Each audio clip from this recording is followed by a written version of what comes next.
Why do so many learners understand English but struggle to speak it? This is a common issue I hear from English learners around the world.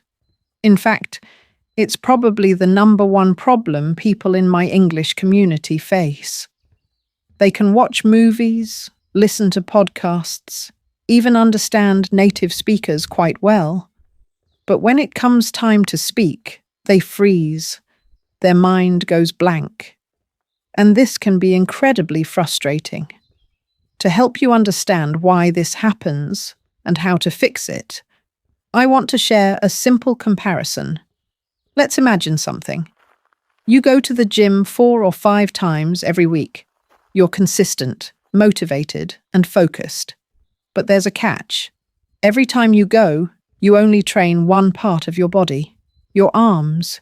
You do curls, pull-ups, push-ups, all focused on your arms. You completely ignore your legs, back, and core. Now, what do you think is going to happen after a few months? That's right. Your arms will become strong and muscular, but the rest of your body will remain weak. Your legs might even struggle to support your upper body. You'll be imbalanced. This is exactly what happens when you focus only on listening to English and never practice speaking. Your listening muscle gets stronger, but your speaking muscle remains weak and underdeveloped. So even though you understand a lot, when it's time to respond or speak your own thoughts, it feels difficult, sometimes even impossible. So what's the solution? It's simple, but not always easy. You have to speak more. Just like in the gym, where training all muscle groups leads to a balanced body, practicing all language skills, listening, speaking, reading, and writing, leads to balanced language fluency. But speaking is the skill many learners avoid. Why? Because it's scary. Because it feels vulnerable. Because mistakes are obvious when you speak. But those mistakes are necessary. In my own journey, learning languages, like German and Italian, I went through the exact same thing. I was terrified of making mistakes in front of native speakers. I thought they would laugh at me or think I was stupid. And because of that fear, I avoided speaking for a long time. But guess what? That only delayed my progress. The moment I started speaking regularly, everything changed. Yes, I made mistakes. Yes, I stumbled. But I also improved. Here's what I tell my students. Speaking is a skill, and like any skill, it gets better the more you do it.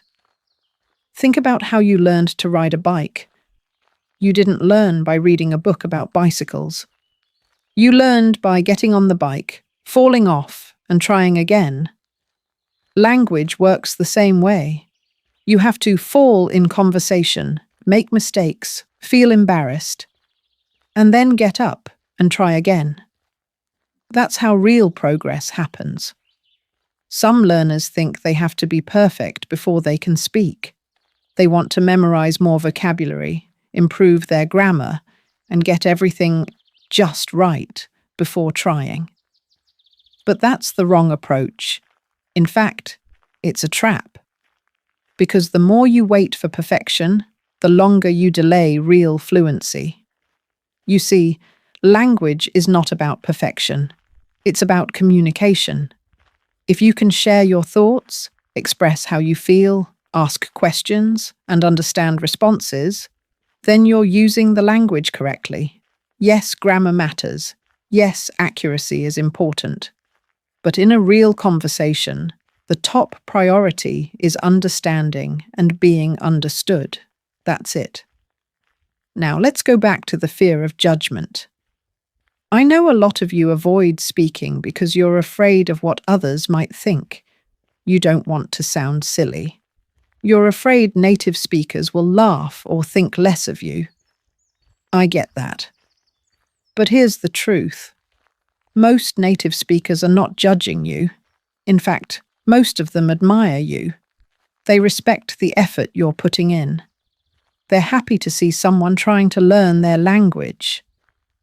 Think about it. If someone tried to speak your native language, would you judge them? Or would you feel proud and want to help them? Most likely you'd feel impressed by their effort. It's the same with English speakers. Of course, there will always be a few rude people. That's life. But those people are the minority. Don't let one negative comment stop you from growing. Instead, focus on the supportive voices. Find language partners, join conversation clubs, or even talk to yourself in the mirror. Every minute you spend speaking is building your fluency. Even native speakers make mistakes. Have you ever heard someone say, "I don't know nothing"? That's actually incorrect in English. We should say, "I don't know anything." But you'll hear native speakers make these kinds of mistakes all the time. Why? Because nobody speaks perfectly all the time. And if native speakers aren't perfect, why should you be? If you're a perfectionist, like I was, I understand the struggle. You want to say everything exactly right, but perfectionism can stop you from speaking at all. And not speaking is the biggest mistake of all. The best way to improve is to start speaking. Right now, today. Don't wait until you're ready. Don't wait until you feel fluent. Speak now, and fluency will follow. So here's my challenge for you. Speak today.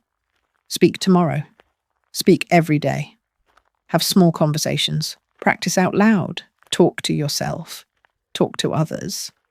And when you feel uncomfortable or nervous, remind yourself, that means you're growing. The purpose of language is connection.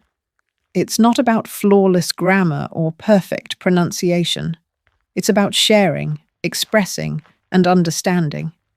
The more you speak, the better you get. It's that simple. Be patient with yourself.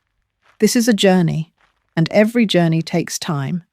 But if you keep going, step by step, word by word, you will improve.